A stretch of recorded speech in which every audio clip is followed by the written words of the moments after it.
spirituel du docteur Antoinette et sa communication. Voilà, j'ai changé de communication. Donc vous êtes là ce matin parce qu'il y a la première édition de la conférence prophétique du chant de gloire.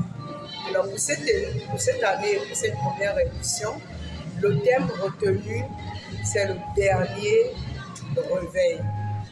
C'est un ensemble d'enseignements dont on aura droit tout au long de cette journée, au final avec un concert en fin d'après-midi.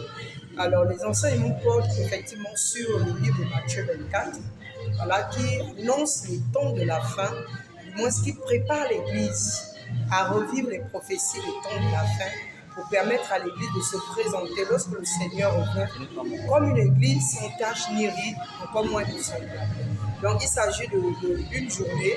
Nous avons débuté depuis ce matin avec des poèmes des enfants, des représentations sur la crainte du Seigneur, la vie en Christ.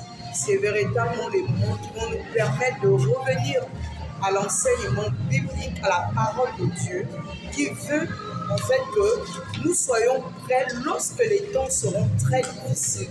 Parce que les temps seront difficiles, mais les enfants de Dieu doivent garder la foi.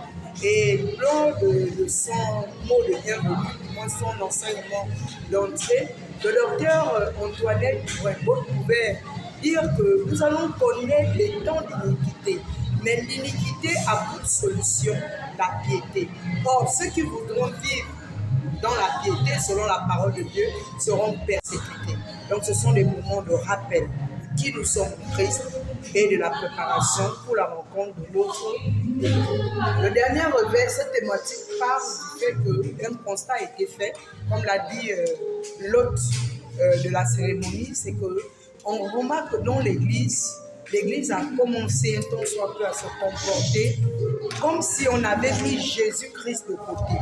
Et il était nécessaire, selon la révélation reçue, que l'on nous rappelle, que l'on rappelle à l'Église sa mission première. Et le dernier réveil, ce sont les dernières recommandations données par Jésus-Christ et d'autres apôtres, comme l'apôtre Jean, dans le livre de l'Apocalypse, qui décrit en détail ce qui devra arriver dans les temps de la fin. Et il est important que l'on s'accommode à ces prophéties des temps de la fin. D'où le thème, le dernier réveil. Et au niveau de l'Église de Big Bang, de manière particulière, l'Église avec grand E, l'Église comme étant l'épouse du Seigneur, nous visons l'unité de l'Église. Parce qu'il s'agit ici d'abord de nous, l'Église, pas du païen qui n'a pas le Saint-Esprit, mais que véritablement l'Église retrouve ses lettres de noblesse. L'Église revienne à la parole de Dieu pour que lorsque le Seigneur revienne, il trouve une Église sans tache, ni ride, ni rien de semblable. Donc l'objectif vise la transformation, le réveil d'abord de l'Église. Parce qu'il s'agit d'abord de ceux-là qui ont donné leur vie à Jésus-Christ.